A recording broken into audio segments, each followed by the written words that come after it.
Good morning, Alan. How are you doing today?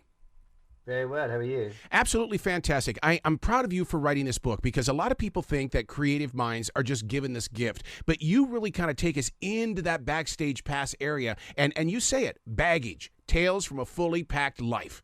You nailed it. Gosh, well, thanks very much. I think that I've had a and continue to have a great life, and I enjoy writing about it. I think it's a good thing to do to write about your life, is to sort of kind of gives you a chance to sit back from it and look at it, and it's actually good to. It's important for me to remind myself what an insane life I have, and crazy things have happened to me and continue to happen to me.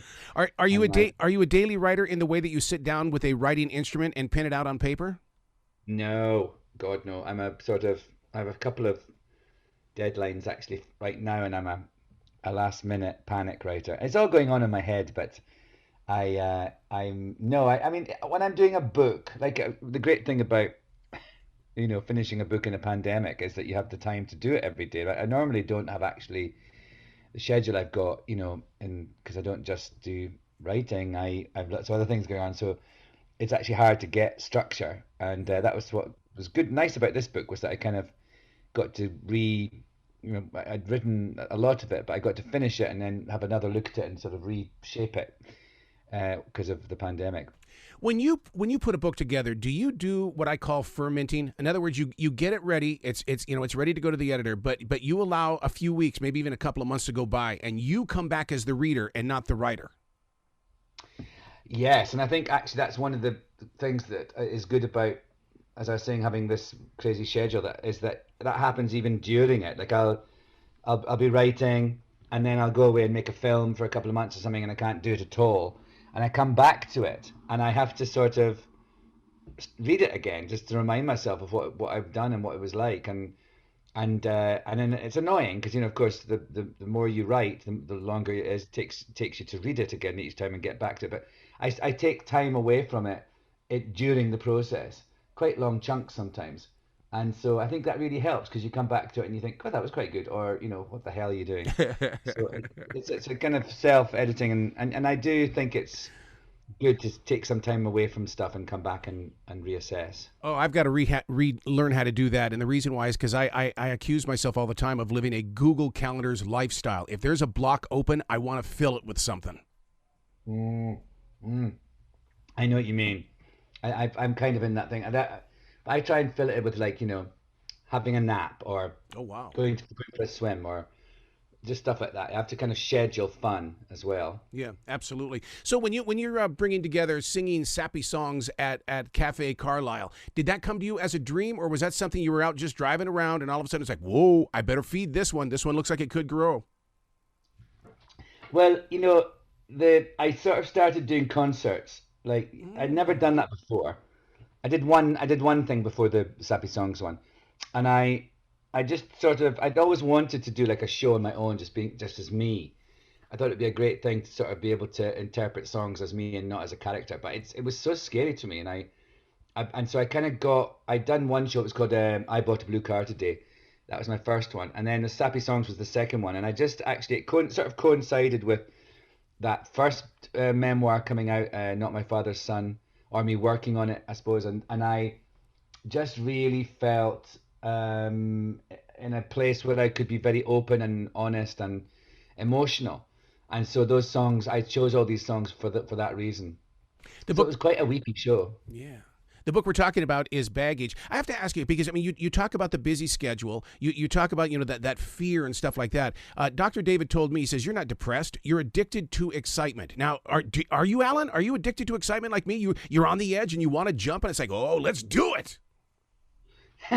Um, no, I don't know that I'm on the edge wanting to jump. I think I'm just sort of on a more even keel of just wanting to have fun, looking for fun everywhere, and just sort of. I mean, I don't feel that my excitement is a reaction to. And I don't know. I just feel like I'm quite even keeled, but my even keel is quite sort of a little more reckless than most people's, I think. And I just seem to have so much more energy than most people. It's so, as I get older, I realize that, oh God, I've got to get younger friends because all my ones my age are all boring and don't want to go out anymore. And and like I have an assistant who's 23, who's a darling, but he says to me, I can't keep up with you. I'm having a night in. I can't come with you to. So I feel that there's that as well really helps. And I see that in my mum. She's got this great energy. And I'm a bit like that. I want to kind of just, I grab life by Yeah. the what. Well, isn't that because we all, winning is a choice, living life is a choice. We grow with it and we have fun while we're doing it. Yeah, and I think I enjoy, yes, exactly. And I think it's just, whatever floats your boat. I think Yeah. there's nights when I really enjoyed, talking of the pandemic again, I really enjoyed that enforced quiet and calm. I really liked it. And I guess, I'm here in New York City. It's not a city to sort of stay at home in. And Right. I do that when I go to the country. I've got a place in the Catskills and I do that there. And so I just think it's sort of when I'm in, I kind of pick up the energy, I suppose, of the places I am, where I am. Well, the And one that's thing, what I quite like about going around America doing these concerts. I yeah. tour quite a lot and it's just really interesting to go to a new place and just sort of find out what it's like and get to know people. Absolutely. I go in there as a silent watcher. It's like, don't talk to me. I just want to watch. I want to experience everybody talking around me. I want to see if I pick up on some energy that I have never had before. Yes, that's the hard thing about being famous is it's harder to do that because it's harder to be anonymous and just to Right. observe. That's what I miss. In reading the book Baggage, the one thing that I picked up on is that every shape you are is the answer to a creative calling. It's like you come up with answers to it's like, okay, let's do it. Let's make this happen. Yeah, I think it's to me like just stopping is not an option. It's not really or it's not productive. I think ultimately I have had times in my life when I had a very sort of let things get on top of me and I sort of went under for a bit. That has happened and it was necessary and I think I had to sort of deal with things and accept things, but I don't it's not I think it's better to get things out. I'm very instant. I mean, I don't hold grudges and I don't sort of, if there's anything bothering me I say it straight away. I get things out and I Mhm. think it's I think I don't let things fester. I'm very conscious of my body in general being something that should not harbor Yep. negativity in any form. That's So yeah, get it out. Better out than in. Oh, you're so right about that. I mean, that's what I call stream thinking. Let whatever's happening in the presence of now, let it happen. You can edit it later on. You've got a full life to edit it later. Just get it out. Exactly. You can write a book about it. Yeah. Well, congratulations on this. I would love to see this book become something bigger, bigger, bigger, bigger in the way of having some sort of special about you because I'd like to see the moving pictures that you've collected over the years. Oh, well, that's a good idea.